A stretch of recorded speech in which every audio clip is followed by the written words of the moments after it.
What's going on, everybody? It's our Mike, and tonight we are going to look at how to set up and use your LG 360 cam with its two 13 megapixel fisheye lenses.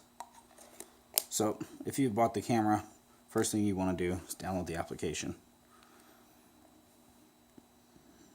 I have a camera section because in my app drawer because I have not only the LG camera, my stock camera, and a GoPro camera as well. So for me, that's just a way to keep it nice and tidy. So first thing you want to do is open up the camera application. It's automatically going to connect via Wi-Fi to your LG 360 cam. First time you set this up, it's going to ask for a passcode. And you can even name the cam if you want. Or not name the camera, but you can set the passcode if you want. So right now you can see we have full battery life. If you want to see exact measurements, go into settings and you'll see we're at 100% battery. I made sure this was charged. Storage wise, there is 58.22 gigs free out of 59. I have a 64 gig micro SD card in this. And you heard that sound of the camera turning on, and that's because it is on and running right now once it connects. When you turn the camera off, it goes into a sleep mode, so it will never fully shut down, just so you can turn it on at a moment's notice to capture whatever you're trying to get a photo or video of. Once it's up and running, you can either use the camera, set it up on a tripod wherever you want, use the device remotely, and we can go through the gallery of what's on the camera itself is listed here. If we select my device, it shows what I have saved over to the device itself. Anything that you have saved will have a download symbol next to it showing it has been downloaded. Anything that we have not saved, so say I open a picture I had taken just as a test photo, you'll see it in a pure flat view. If you hit your sphere, you will see your full sphere of the photo that you had taken. Our back arrow. Now from here, you can hit download, and it will download, as you just saw really quick, to the phone. So now it is on my device as well. That is how you use your gallery app. Same thing goes for videos as well. If you want to go straight to the camera, hit your camera icon, and it'll take you straight to a live view. Since I have the camera in its sheath, you're not going to see anything right now. And then you have share for if you want to share any photos after downloading, and delete. So next we'll go on ahead and set the camera up on a tripod, and we'll see what a live view looks like and how to use the camera through the application. Okay, so for the next part of the video here, I have the tripod set up.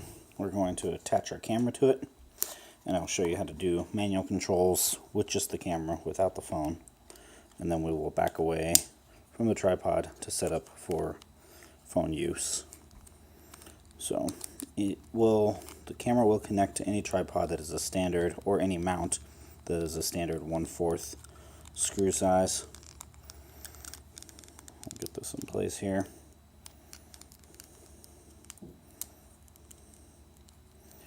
We're set. Put that back into its mount. We'll go on ahead and turn it on. We have power. So now we're powered on. We're facing the camera, as you can see. I actually have the lens angled out pointing that way for when you're just looking at it through the phone. It will only show you one lens at a time. If you want to manually take a picture, all you have to do is just push for 1 second and you've gotten your photo. If you want to do a video, it's kind of a second and a half to start recording. And now we are recording. And to stop, you just tap it once and you're done recording. So next we'll go on ahead and look at how to control it from a distance.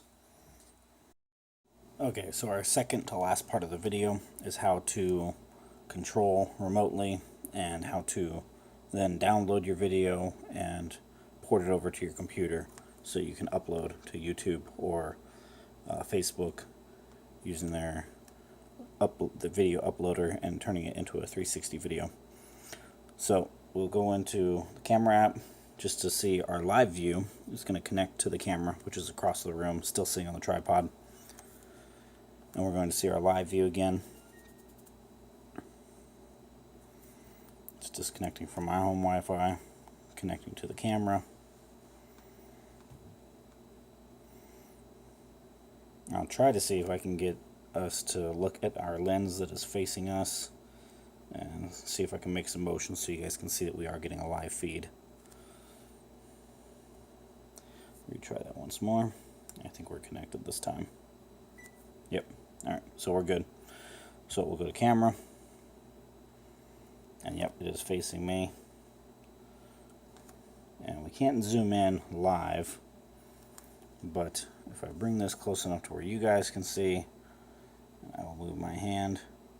You can see me from across the room right there. Alright, so from here you can hit your record to record your video, take a photo.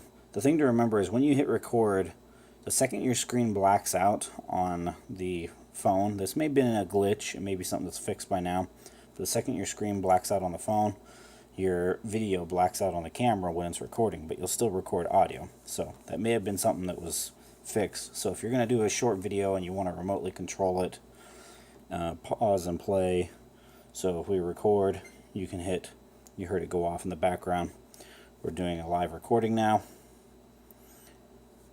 And you can pause your video, do whatever else you need to do in the video, and then continue recording or stop. So that's done. Same thing, just take your photos when you need to snap off a photo. You can switch between your lenses. So now we're on our other lens. We'll go back. Okay. And then when you're done, exit out, go into your gallery.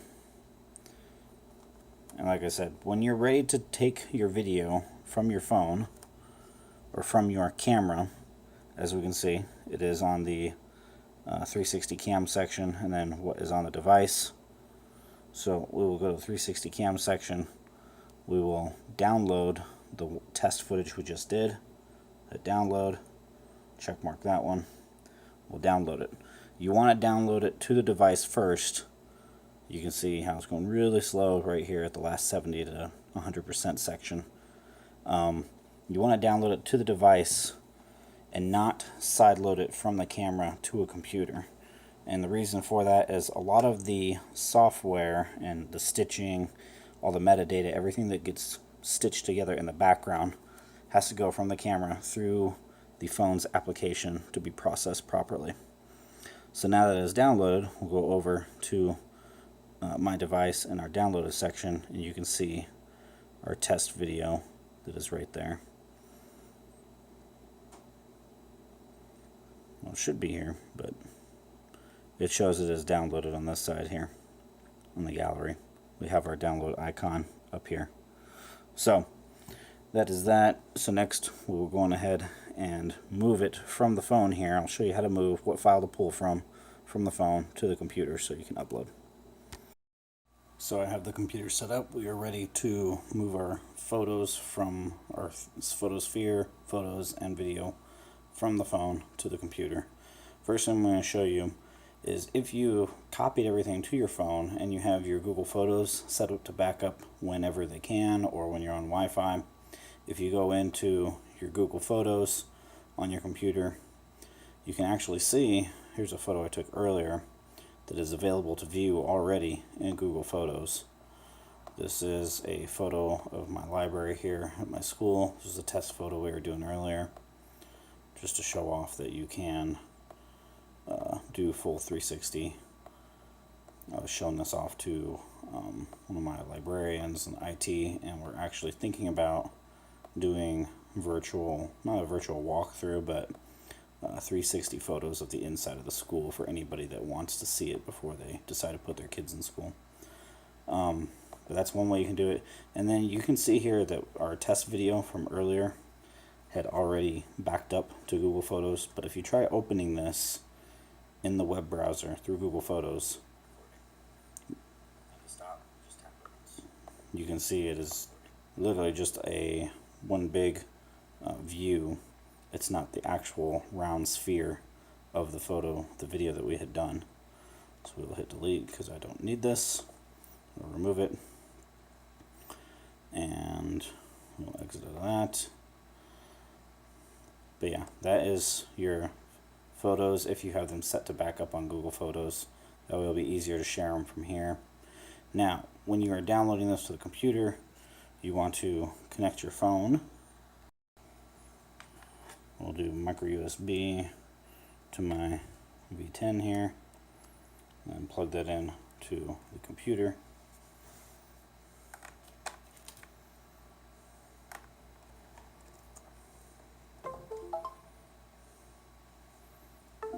Alright, so we are plugged in.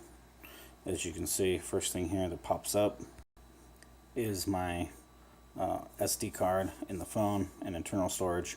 Where you want to go to is internal storage. Open that up. From there, once it opens, you will want to go to DCIM. And then your camera, the 360 camera, is going to be listed under accessory camera. Open that folder. As you see, it says 360 cam. Open that folder, and that is how you will get to all your videos and photos that you have taken on the 360 cam that have then been saved to your phone. So from here, you basically, if you just want to drag and drop, you can do it that way, or you can actually cut and paste each one of these to another folder on your computer, and that way you have them for your keeping, and that way they are not taking space on your phone or on your camera.